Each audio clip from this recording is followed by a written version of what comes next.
بسم الله الرحمن الرحيم. الحمد لله رب العالمين، والصلاة والسلام على أشرف المرسلين سيدنا ونبينا محمد وعلى آله وصحابته أجمعين. رب اشرح لي صدري ويسر لي أمري واحلل عقدة من لساني يفقه قولي. ولا ليال ملك وقت كستوى جوكتان. السلام عليكم ورحمة الله وبركاته. وبرنامجك هل ترجمان قيبتي صدن يكو إن شاء الله تعالى وحان أقول لنا ما إن شاء الله تعالى كسو قادنا جبي وليه إمام الشافعي ولا ميرسو إمام الشافعي وليه وهذه أقيم بدن dadkuna waxa weeyaan hal hays iyo hal qabsi u ah mahmahan loo adeegsado ummadaha carabeed iyo waxa weeye ummadaha islaamku ay aad u adeegsadaan runtii macno weyn xambaarsan ayaan insha Allah taala tarjumayna. waxa uu leeyahay imaam Shaafici gabadheer bay runtii kamid ahayd oo ka soo goynay tamuutu al-ustu fi al-ghabati ju'an ولحم الضأن تأكله الكلاب.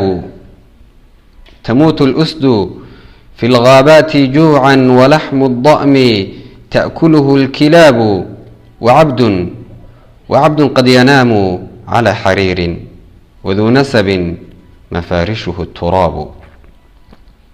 قبل وهو كورميا تموت الأسد في الغابات جوعا لبحيدي أي وحي كل منيان كيمها دحدو ذي قاجو أيدينا waxay ku cunaysaa waxa weeyaan xoolaha hilibkoodii ay waxa weeyaan ay cunaysaa oo suuqyada ku haysata yani waa wax la yaabo libaax oo aaraha oo wax soo ridan jiray oo in isagu mafruud noolaada ahayd nagaajo dhimanaya kaymaha ku dhimanaya aydii iyo wax matariyaasha guriyaha iyo meelahan qayladu la dhex ararayna hilibkii xoolaha ay gudaha kaga dhargaya yani waxa weeyaan arimihii muslimiinta dad waxay faraha u galeen dad liita dadkii xaq u lahaa inay waxa weeyaan arimaha muslimiinta gacanta ku hayeena waxa weeyaan meel hoose ayaa waxa weeyaan ay marayaan shay wala isdaafiyay way waxa weeyaan waa kinaayo.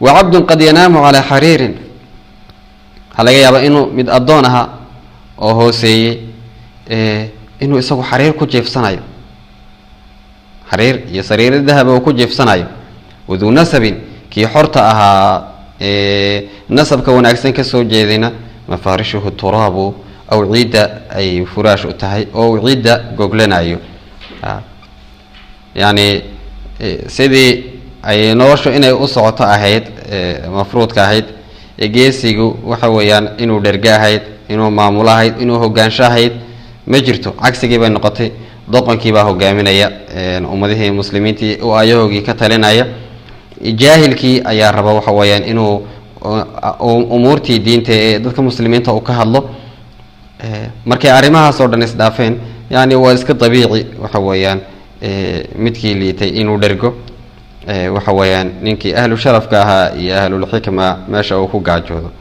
tamuutu al-usdu fi al-ghabati ju'an wa lahmu ad-da'ni ta'kuluhu al-kilabu. وعبد قد ينام على حرير وذو نسب مفارشه التراب. حان ترجمة ديسا آركيو لباح يدو كدمي أيضا إيو كينت آركيو لباح يدو كدمي أيضا إيو كينت أيدنا وحا أي عنان هلب إذاد ميران sariiraha xariirta adoon gama ayaan kiidhe sariiraha xariirta adoon gama ayaan kiidhe nasab iyo awowkii lahaa ciid firaash eber ah. aarkiyo libaaxyadu ku dhimay ayda iyo kaynta ayduna waxa ay cunaan hilib idaad meedhan waa wax la yaab leh. sariiraha xariirta adoon sariiraha xariirta adoon gama ayaan kiidhe nasab iyo awowkii lahaa ciid firaash eber ah. ciidaas ayuu firaashtay. dumtum fi ricaayati illaahi wa xifdih. asalaamu calaykum waraxmat ullahi wabarakaatuh.